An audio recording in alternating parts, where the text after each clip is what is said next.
क्या होगा अगर मैं आपसे कहूं कि एक समय ऐसा भी आया था जब भूतों के सम्राट ने यह घोषणा कर दी थी कि आज से जो भी राम का नाम लेगा उसे सबसे पहले हम डराएंगे। तीनों लोकों में यह खबर आग की तरह फैल गई। देवता चिंतित हो गए, ऋषि मुनि मौन हो गए और साधु संत भी सोचने लगे कि अब क्या होगा। लेकिन उन्हें यह बिल्कुल भी नहीं पता था कि उसी समय एक घने वन के बीच एक भक्त शांत भाव से बैठा था, जिसकी हर सांस में केवल श्री राम श्री राम श्री राम। वह भक्त कोई साधारण वानर नहीं, स्वयं पवन पुत्र हनुमान थे। और उसके बाद जो हुआ वह घटना आज भी भूत प्रेतों की दुनिया में सबसे बड़ी हार के रूप में याद की जाती है। लेकिन आखिर ऐसा क्या हुआ था, आइए इस अद्भुत कथा की शुरुआत करते हैं। बहुत प्राचीन समय की बात है। एक निर्जन पर्वत के नीचे घने अंधकार से भरी एक गुफा थी। यही रहता था भूतों का एक अत्यंत घमंडी सम्राट, जिसका नाम था क्रूर केतु।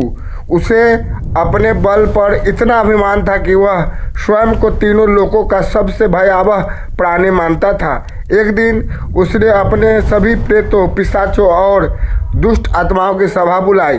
गुफा के भीतर हजारों अग्निशिखाएं जल रही थी, चारों ओर डरावनी हंसी गूंज रही थी। तभी क्रूर केतु सिंहासन से उठकर बोला, अब लोग हमसे पहले जैसा नहीं डरते। जहाँ देखो वहाँ राम नाम, हनुमान चालीसा और भक्ति बढ़ रही है। यदि यही चलता रहा तो हमारा भय समाप्त हो जाएगा। उसकी बात सुनकर सभी दुष्ट आत्माएं क्रोधित हो उठी।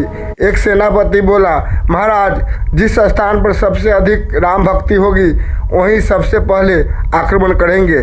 क्रूर केतु मुस्कुराया, आज ही चलते हैं। और देखते ही देखते हजारों प्रेत काले बादलों की तरह पृथ्वी की ओर उतर पड़े। उसी समय एक विशाल पीपल के वृक्ष के नीचे हनुमान जी ध्यान मग्न बैठे थे। उनकी आंखें बंद थी, हाथ जुड़े हुए थे, मुख से केवल एक ही ध्वनि निकल रही थी, श्री राम, जय श्री राम। उनके चारों ओर इतना दीप प्रकाश था कि पंछी भी शांत बैठे थे। हवा भी मानो राम नाम सुनने के लिए रुक गई थी। लेकिन क्रूर केतु को यह सब बिल्कुल पसंद नहीं आया। उसने अपने सैनिकों को आदेश दिया, जाओ पहले इसे डराओ। 10 भूत आगे बढ़े। किसी ने पैर हिलाया, किसी ने भयंकर गर्जना की, किसी ने भयानक रूप धारण कर लिया। लेकिन हनुमान जी की एकाग्रता तनिक भी नहीं टूटी। वे उसी शांत स्वर में राम नाम जपते रहे। भूतों ने लौटकर कहा, महाराज, यह तो डर ही नहीं रहा। क्रूर केतु बोला, अब 100 प्रेत भेजो। इस बार आकाश काला पड़ गया, चारों ओर आंधी चलने लगी, भयंकर आवाजें आने लगी।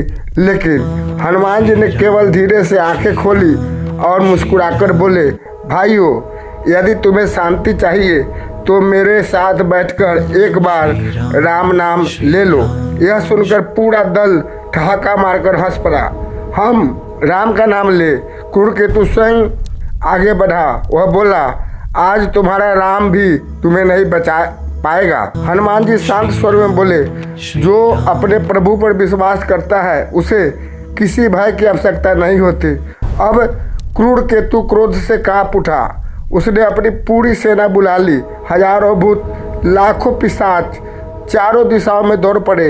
धरती कांपने लगी, आकाश में बिजली चमकने लगी, जंगल के पशु दूर भाग गए। लेकिन हनुमान जी अभी भी शांत बैठे थे। अचानक उन्होंने धीरे धीरे अपनी आंखें खोली। उनके मुख पर दिव्य तेज फैल गया। उन्होंने केवल एक बार ऊंचे स्वर में कहा, जय श्री राम। बस इतना सुनते ही पूरा जंगल प्रकाश से भर गया। जिस स्थान पर अंधकार था वहां सूर्य जैसा तेज फैल गया। भूतों की आंखें चौंधिया गई। कई प्रेत वहीं गिर पड़े। लेकिन क्रूर केतु अभी भी अहंकार में था। वह चिल्लाया, सब मिलकर आक्रमण करो। क्षण भर में हजारों प्रेत हनुमान जी पर टूट पड़े। तभी हनुमान जी ने अपनी दिव्य पूंछ बढ़ानी शुरू की। वह पूंछ पहले वृक्ष जितनी हुई, फिर पर्वत जितनी, फिर नदी जितनी लंबी हो गई। देखते ही देखते उसने पूरे प्रेत सेना को चारों ओर से घेर लिया। कोई निकल नहीं पाया। सब छटपटाने लगे। कोई चिल्लाया बचाओ, कोई बोला हमें छोड़ दो। लेकिन हनुमान जी के चेहरे पर क्रोध नहीं, करुणा थी। उन्होंने कहा मैं तुम्हारा शत्रु नहीं हूँ, तुम्हारा सबसे बड़ा शत्रु तुम्हारा अहंकार है। इसी क्षण आकाश से दीप प्रकाश उतरा। भगवान श्री राम प्रकट हुए, साथ में लक्ष्मण जी भी थे। सभी दिशाएं जय श्री राम के जय घोष से गूंज उठी। हनुमान जी तुरंत दंडवत होकर प्रभु के चरणों में झुक गए। श्री राम मुस्कुराकर बोले, हनुमान, बल का उपयोग केवल रक्षा के लिए करो, विनाश के लिए नहीं।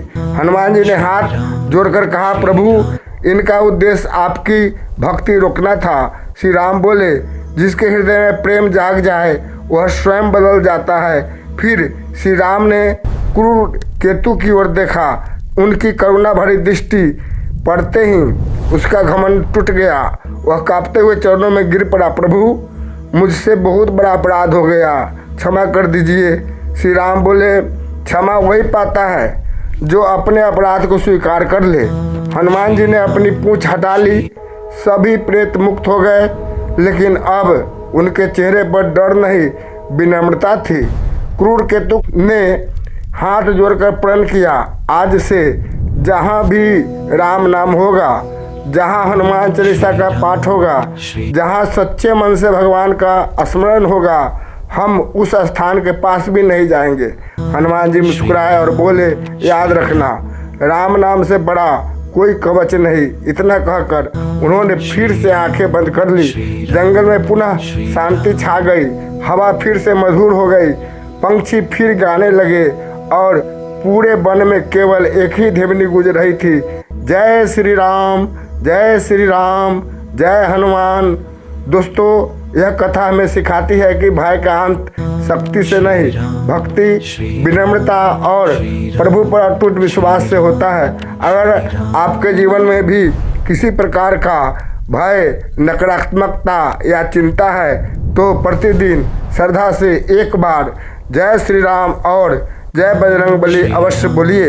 अगर आपको यह भक्तिमय कथा पसंद आई हो तो वीडियो को लाइक करें, अपने परिवार और मित्रों के साथ शेयर करें और कमेंट में अवश्य लिखें, जय श्री राम, जय वीर बजरंगबली। मिलते हैं अगली अद्भुत, रहस्यमय और शास्त्र प्रेरित कथा में। जय श्री राम।